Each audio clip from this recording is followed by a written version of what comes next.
Have you ever heard them talk about challenging behaviors related to dementia? Well, today's episode is 5 easy strategies to cope with challenging dementia behaviors. And we are going to look at it in a little bit of a different way because I contend that what the medical model calls challenging behaviors are really normal human behavior magnified. We have all experienced and seen these normal behaviors magnified at different stages and places in our life. We just don't call them that because the person's not living with dementia. So I invite you to episode 137, 5 easy strategies to cope with challenging behaviors.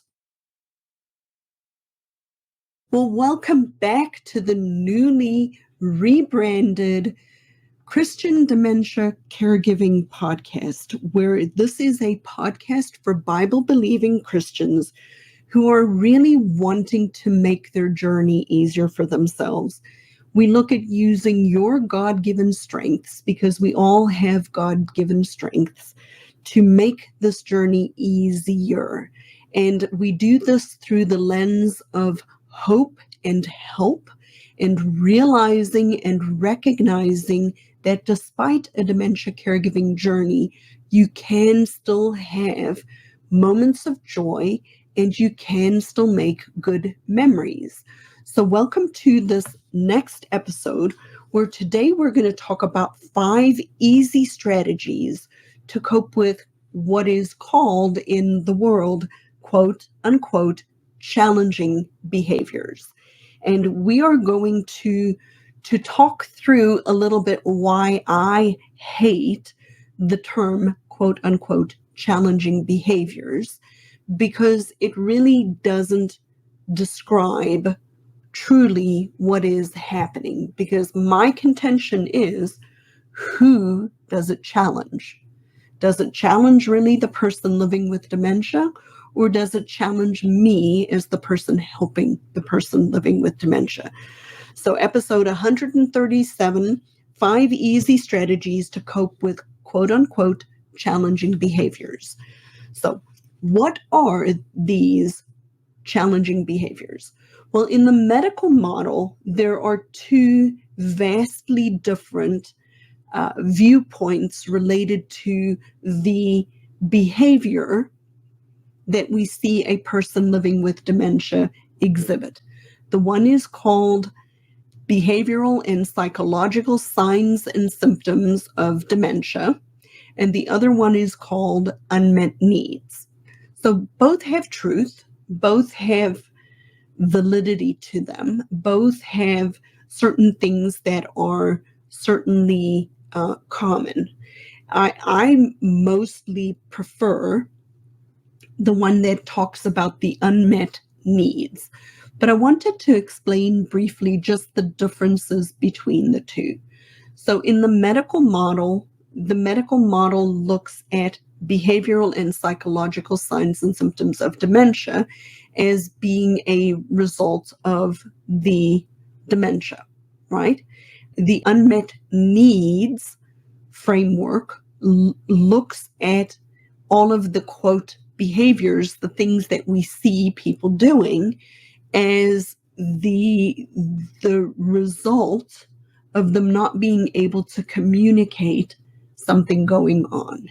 And so I tend to lean towards the unmet needs, that a person has an unmet need, but we're actually going to take it a step further today, because what I really have started to believe and recognize is that it is normal human behavior that's magnified. The things that we see occurring with a person living with dementia, we see in every person at every age, when we are not able to necessarily get our way, when we are frustrated or tired or hungry, or all of these different things that happen to a person under normal circumstances.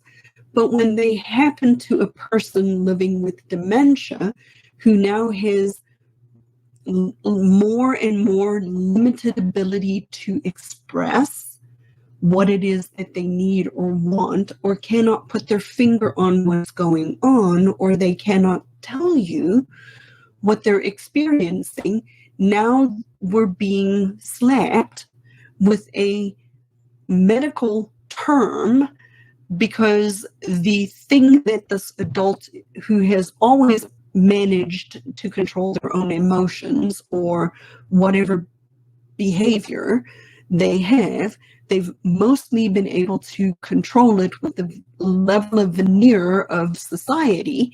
And now they're losing the ability to do those things. And what we see has always been there.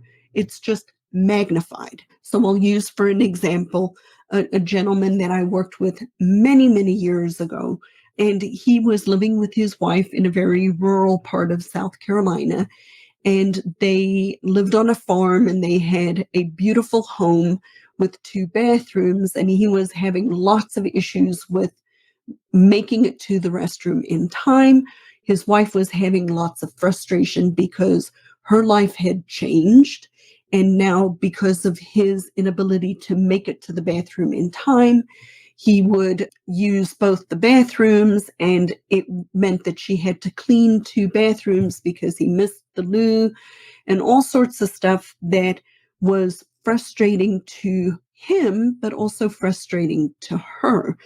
And so what we worked through together with what I worked through together with her, because one of the things that she tried on her own to stop him from using the bathroom was putting a sign on the door that said, "So and so do not use this bathroom." And he would get livid because he's like, "This is my house. This is my bathroom. I don't know why I cannot use this bathroom." And so we worked on some strategies because there was a real problem. And the problem was she had physical limitations too. So when he missed the loo and she had to clean the bathroom and then the other bathroom, and then this happened on a daily basis, it was legitimately impacting her daily life. And so it was a reasonable thing for us to work through. But at the same time, he was demonstrating normal human behavior. It was just magnified because if I was in my own home and I knew it was my own home, and there was a sign on my bathroom door that said, "Don't use this bathroom," I probably would get mad too. And that was a normal behavior, but we had to solve this problem. So how did we solve this problem? Well, we tried some different strategies, and we'll talk about that a little later on in this episode. If you are a struggling Christian dementia caregiver and you need a little bit more support because you're at your wit's end, then I invite you to email me at Lizette at Think Different Dementia, where you can sign up with me personally for a free dementia flight audit, where we will sit down in 20 to 25 minutes and get you unstuck in your biggest caregiving challenge today. And I would love to invite you, if you're one of these really, really struggling family caregivers, take me up on this offer. It is entirely free and it's called a dementia flight audit. And you can sign up by emailing me at Lizette at thinkdifferentdementia.com. And I pray that you will take me up on one of these slots. I only do one of these per month. So sign up and let's get you on the right flight path. So strategy number 1 is and this is the hardest thing I will own for me because I am not the world's most patient person. But the first strategy is to stay calm and be patient. And so Proverbs 15, verse 1 says, "A gentle answer turns away wrath, but a harsh word stirs up anger," right? So, absolutely, as stupid as this is going to sound, a strategy to help yourself stay patient is counting to 10. Bite your lip, count to 10, and just breathe. Just take a couple of deep breaths and not immediately respond to whatever is happening unless it's an unsafe situation. Then you got to jump in. Somebody's doing stupid and putting, a knife into a toaster, you're not going to count to 10 and wait. You're going to run and go take the stuff out of their hand or switch the toaster off. But count to 10 and deep breathing. Stay calm and be patient. You have to really work on framing your mind. That is one of the hardest things to learn how to do, is to constantly remind yourself that this person is not thinking the same way that they always have. We are creatures of habit. We follow the habit paths and the easy road, right? The road that everybody has traveled down. Our communication, our interactions with one another are formed over decades. So the way I speak to my husband now is the way we've formed these patterns over the last 31 years. The way I speak with my children are formed over patterns of 27 years. So we have these patterns of communicating with people, and when we are not putting it in the forefront of our mind, then we go into the normal habitual way we communicated for all these decades. Well, when you're helping somebody with dementia, you cannot communicate with them the way you always did. It doesn't work as well. So stay calm and be patient. Count to 10, take a couple of deep breaths, and keep it in the forefront of your mind. And then pray. Not necessarily at that moment, but praying through your day before your day starts, that you be more aware of the potential triggers. We all know ourselves. We know what things get under our goat. It's the same stuff usually over and over again. For me, with my dad, it's the car. I took the car away. It's been over a year and a half. And guess what? I still get lambasted about the stinking car. And if I don't go into that conversation immediately when he brings it up, by putting it in the front of my mind, I step in it every single time. And I work very hard on really trying not to get irked, but it's hard. And so I recognize it. And so you do have to stay calm and be patient and put it in the front of your mind and know that despite doing all of these things, that sometimes you're going to fail. And guess what? It's okay.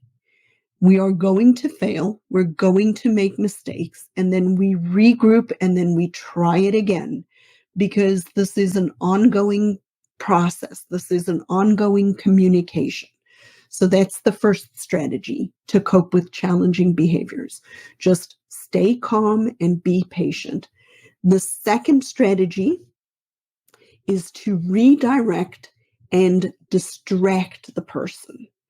So what do I mean by redirect and distract the person? So I want to use this as an example. I want you to imagine that you're driving 60 miles an hour down the highway and you are going to a certain location, and that is what you are planning, that is where you're going. And then all of a sudden you're the passenger in the car. The person that's driving the car, with no warning, they know that you need to go in a different direction. And without slowing down the car or anything, they pull a U-turn on the highway, and now you're going in the other direction. So that is a way to redirect a person, but that's not the right way to redirect a person. Because when you're redirecting somebody who is going in a certain direction, they have a certain thing in mind. They're trying to get out the door. They're trying to do something you don't want them to do. If you try to redirect them as a hard 180 U-turn, you're going to get a backlash. So we do want to redirect a person, but we want to redirect them gently. And what I mean by that is you don't want to, like, when you're trying to turn a boat going like a huge cruise liner, you cannot pull a 180 as quickly as that because it takes a longer time to turn a boat around. You have to turn and turn and turn and turn and kind of steer until you make the U-turn. That is what I want you to do when you're trying to redirect somebody. You want to just get them a little bit off track and a little bit off track and a little bit of off track until you get them off of the thing that they were on. So a hard redirection would be somebody's trying to go out the door because I'm going home. I'm going home. It's time to go home. And you come up to them and you say, but you are at home.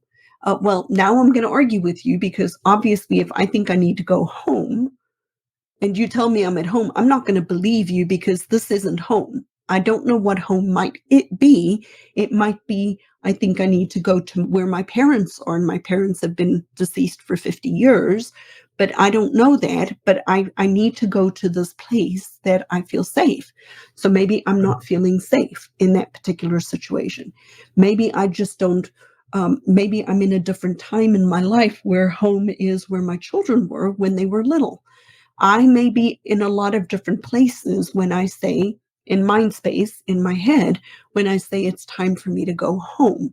But if you come up to me and you tell me, but you are at home, I might react to that because I don't believe it. So a way to redirect the person could look like asking a question such as, well, tell me about home. Tell me more about your home. And trying to get them to talk about what home is. And then based on what they say to you, you keep going down the line. Oh, well, that's great. Tell me more about your children. Where would your children be right now? And get the person to talk about it. And then slowly try to redirect them off of the thing that they've got in their mind without being a 180-degree turn and totally making things worse. So a very gentle redirection. The best way to do redirection is to go to the emotions, to ask questions, to say, tell me more about that. Well, tell me about home. Who's at home? Well, tell me what that looks like. Well, tell me what that makes, maybe ask, how does home make you feel? Tell me what you feel about home. Just ask questions and slowly redirect, and then try to get the person to little incrementally turn away from the topic that you don't want them on and give them something to help you do. Gently take their hand and maybe walk them to the kitchen and open the drawer and give them some utensils and say, I'm super tired today. Can you maybe help me put these away? It doesn't matter if they're in the right spot. It doesn't matter if it's done well. It's just to try to redirect and distract the person. Remember, when you are helping somebody who is living with dementia, at a certain point, the quality goes away. But we want the engagement. We want the participation. That is way more important than whether it is done well. Folding laundry can be bundling it up because that might be all I can do.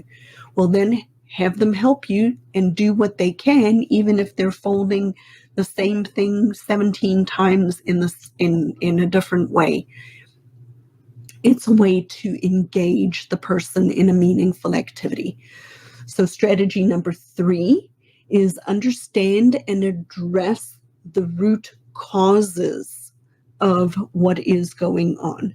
So Proverbs 20, verse 5 says, a plan in the heart of a person is like deep water, but a person of understanding draws it out.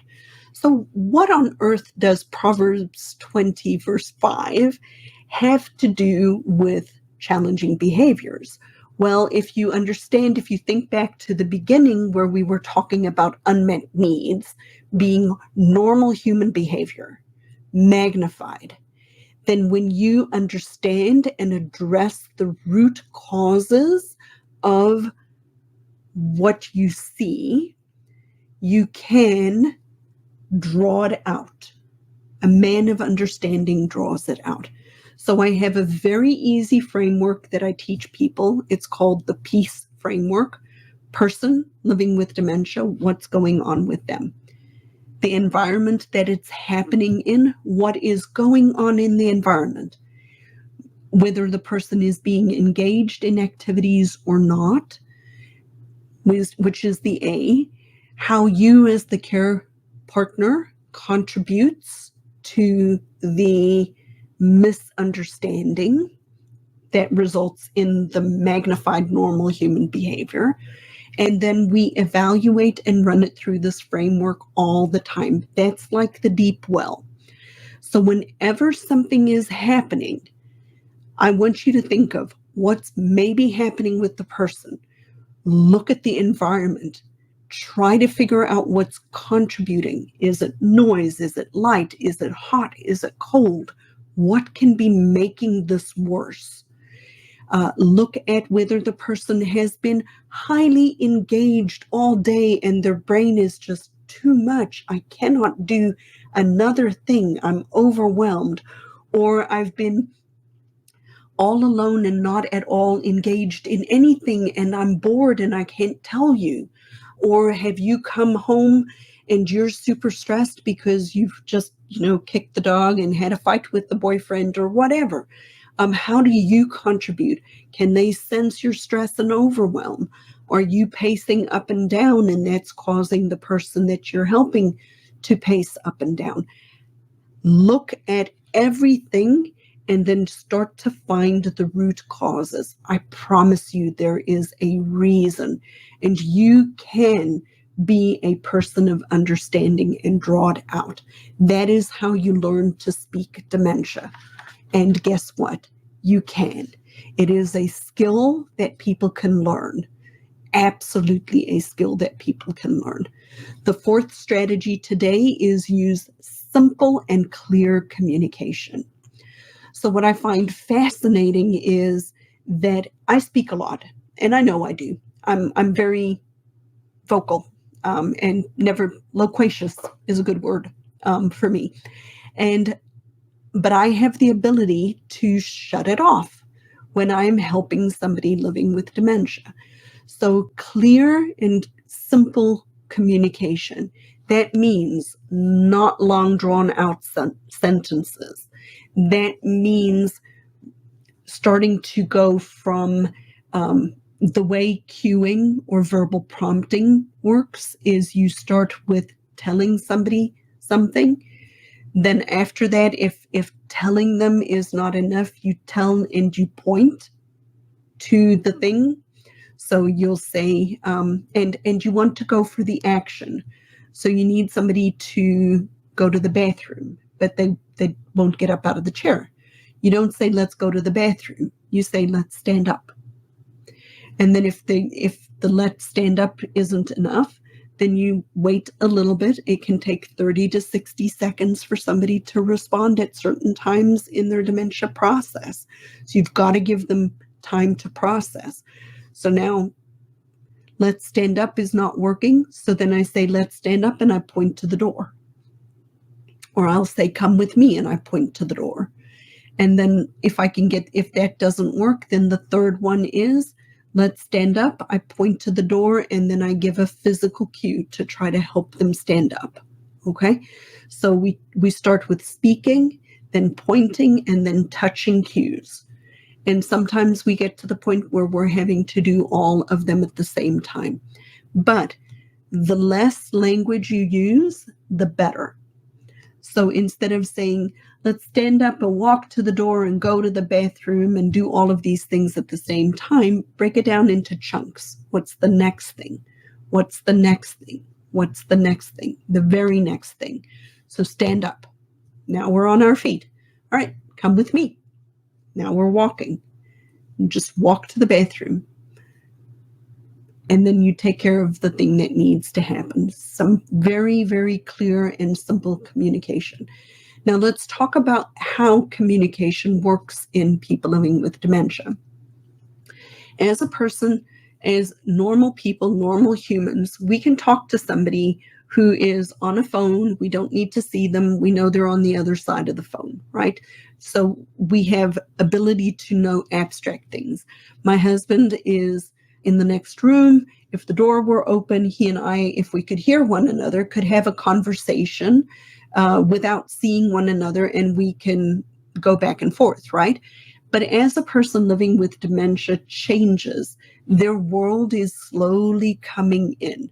And so by the time we get to a moderate dementia level, people's awareness of you is not from opposite the side of the room, right? You might be able to wave at them and they'll wave back. But if you try to actually tell them something and communicate with them, it's not going to be going in.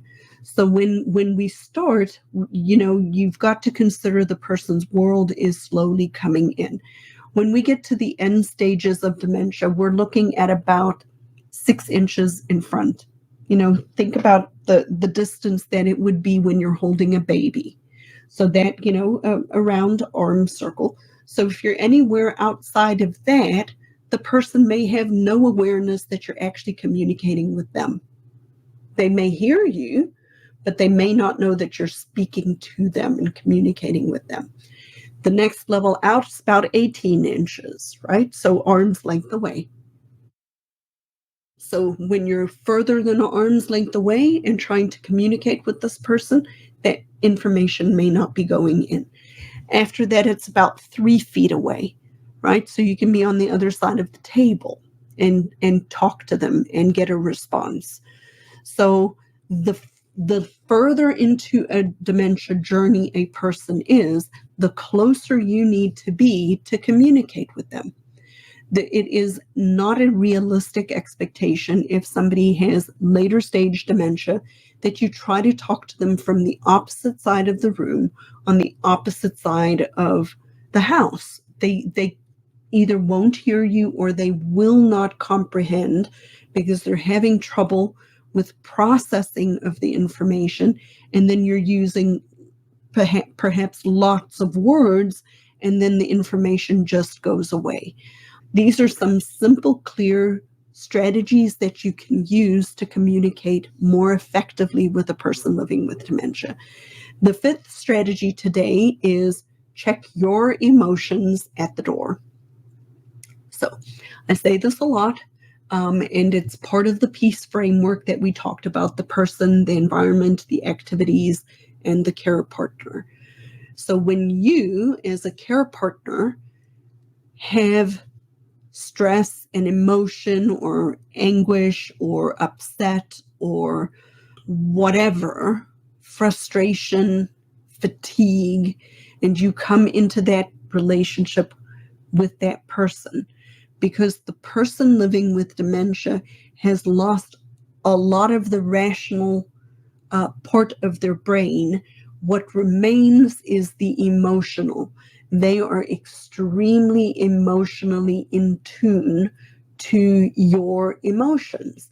So if you do not check your emotions at the door, inadvertently we make things worse. And I recognize how very, very hard that is.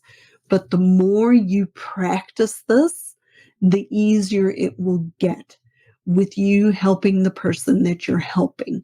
When we put it in the forefront of our mind, like the first tip that I talked about, the more we put it in the forefront of our mind and we control our own emotions, the better we are at caregiving, because the person will certainly feel it.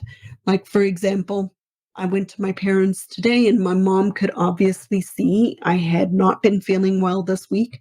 It's Thursday as I'm recording this. I'm a whole several days behind, but I had a massive raging sinus infection, and I'm still not feeling super great. But when I went to my parents to go help my mom, she could sense that I was frustrated with my dad. And I work very hard on not being frustrated with my dad. It is so much easier with my mom. But with my dad, it really is a challenge. And so I own the fact that I'm not perfect. The Lord is definitely working on my sanctification through this caregiving process and through this caregiving journey. And there are definitely some differences between being a caregiver of somebody who is a believer and being a believing caregiver of somebody who is not a believer. It comes with different dramas, and that'll be actually an episode for a different time, how to be a Christian caregiver to somebody who's not a believer. I think that would be a great topic. But if you can check your emotions at the door, if you see yourself winding up, go back to tip number one, which was stay calm and be patient, right? So all of these tips work together to form a strategy, 5 strategies for you to cope with these normal human behaviors that are magnified and in the healthcare space called challenging behaviors. So if you haven't joined my Facebook group yet and you're looking for a edifying place to continue to hang out with me, please join my Facebook group. It's called Christian Dementia Caregiving, and I'd love to have you join. I really am working very hard to serve you as a Christian family caregiver. So please join the Facebook group. And thank you for joining me on this journey. If you like these episodes, please share them with other believers. If you like these episodes, please let me know. A wonderful way that you can gift me is by going to Apple Podcasts and leaving me a review on Apple Podcasts. That's where all the reviews are mostly kept. So that would be a super gracious way for you to show me that you are listening and what you like or do not like from these programs. And like I say in all of my episodes, may the Lord bless you and keep you. And thank you for being here and sharing your journey with me. And I pray for you every single day.